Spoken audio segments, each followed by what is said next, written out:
माध्यमिक शाला बंधुआ बारा में 2012 से पदस्थ हूँ। दिनांक 26 जनवरी 2016 को ध्वजारोहण के समय सरपंच व पंच के द्वारा राजनीतिक दबाव बनाते हुए मुझ पर अपने नज़दीकी रिश्तेदार को रसोईया रखने के लिए दबाव बनाया गया, क्योंकि पूर्व से ही सरपंच के 2 रिश्तेदार मध्याह्न भोजन कार्य में संलग्न हैं और तीसरे रिश्तेदार को रखने का जब अनाधिकृत दबाव बनाया गया, साथ ही मेरे साथ अभद्रतापूर्ण व बेइज्जतीपूर्ण व्यवहार किया गया, तो मेरे द्वारा मामले की सूचना थाना पाली में दर्ज कराई गई। उक्त घटना की पेशबंदी में मुकदमा कायम हुआ पंच के ऊपर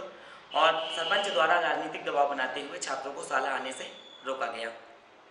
जब मैंने इसकी सूचना व FIR की सूचना, शालाबंदी की सूचना सहित वरिष्ठ अधिकारियों को दी, तो मामले में एक पक्षी जांच करके मुझे निलंबित करा दिया गया। निलंबन के पश्चात मैंने हाई कोर्ट में अपील दायर की, जिस पर हाई कोर्ट ने निलंबन निरस्त करते हुए मुझे वापस उसी स्कूल में यथावत रखने हेतु पदस्थगी का निर्णय दिया, जिसके तारतम्य में 31/12/2016 को मैंने शाला में ज्वाइनिंग दी। मेरी तबीयत अस्वस्थ होने के कारण मैं 3 दिवस पश्चात 6 जनवरी 2017 से मेडिकल अवकाश पर चली गई और दिनांक 4 मार्च 2017 को मैंने शाला में ज्वाइनिंग दी। 8 मार्च 2017 को शाला में पदस्थ प्रधानाध्यापक राजेश मिश्रा द्वारा मुझे 2 माह पुराना BEO के ऑफिस का अटैचमेंट आर्डर पकड़ाया गया, जिसको रिसीव करने के बाद उनके द्वारा मुझ पर एक तरफा रिलीविंग की भी दबाव बनाया गया। मैंने निवेदन किया कि मुझे इस मामले में वरिष्ठ अधिकारियों से अपील करना है, मुझे कुछ समय दिया जाए, लेकिन BEO के निर्देशन पर राजेश मिश्रा जी द्वारा अब मुझसे शाला में सिग्नेचर नहीं करवाया जा रहा है रजिस्टर पंजी में, जिसके कारण मैं दीवार पर सिग्नेचर करने के लिए मजबूर हूँ। उक्त घटना में मेरे द्वारा सभी वरिष्ठ अधिकारियों को सूचना भी दे दी गई है। मेरा निवेदन बस ये है कि जिस माध्यमिक शाला में रसोईया रखने के पीछे इतना विवाद हुआ, उस माध्यमिक शाला की आज तक रसोई ही नहीं बनी और ना कभी पहले बनी थी, ना आज दिनांक तक बनी है। उक्त शाला की रसोई, उक्त माध्यमिक शाला का जो रसोई घर का खाना है वो इस प्राथमिक शाला बंधुआ बारा की रसोई में बनाया जा रहा है। लगातार 3 बार बजट आने के बावजूद सरपंच द्वारा उक्त बजट को अपने घर के निर्माण कार्य हेतु लिया गया। जिस BEO राणा प्रताप सिंह द्वारा मुझे अपने ऑफिस में अटैच किया गया है,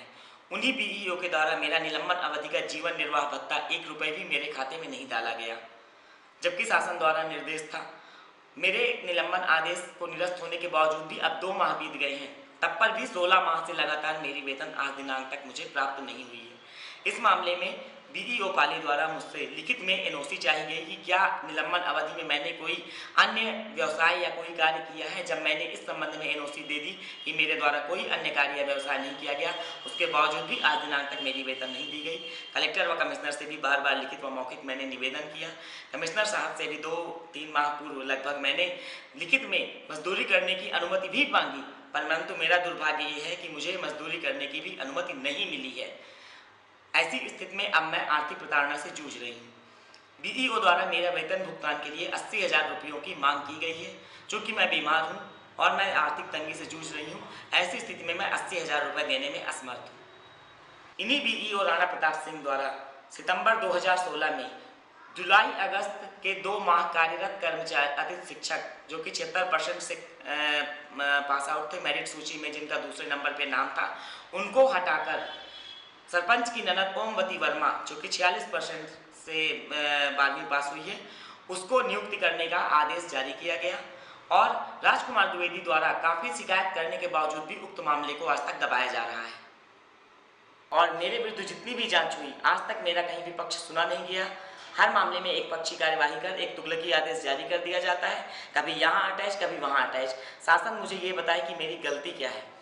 क्या मेरी गलती ये है कि मैंने अपने ऊपर हो रहे अत्याचार के खिलाफ कानून का सहारा लिया, या मेरी गलती ये है कि हाई कोर्ट ने मेरे मामले में न्यायपूर्ण फैसला देते हुए मेरी जीत दर्ज करवाई, या मेरा अपराध सबसे बड़ा ये है कि मैं एक महिला हूँ और एक सामान्य वर्ग से जन्म ली हूँ और ये दोनों ही स्थितियाँ मेरी जन्मजात है, अर्जित नहीं की गई हैं मेरे द्वारा। तो अब बस मेरा यही निवेदन है कि प्रताड़ना की सारी हदें पार हो चुकी है। अगर मुझे मामले में न्यायपूर्ण जांच मेरी नहीं कराई जाती तो फिर बस मैं इतना कहना चाहूँगी अंत में कि संविधान का अनुच्छेद 21 जीने का अधिकार देता है, लेकिन मेरी भारत सरकार से यही रिक्वेस्ट है कि मुझे मरने का अनुमति दिया जाए, क्योंकि जिस समाज में बेटी बचाओ बेटी पढ़ाओ और महिला सशक्तिकरण जैसी योजनाएं धड़ल्ले से दिखाकर शासन को दुनिया को ये बताया जा रहा है कि हमारे यहाँ बेटियों को इतना इज्जत दी जा रही, उसी जगह पर एक शासकीय कर्मचारी के साथ इस तरह की प्रताड़ना की जा रही है।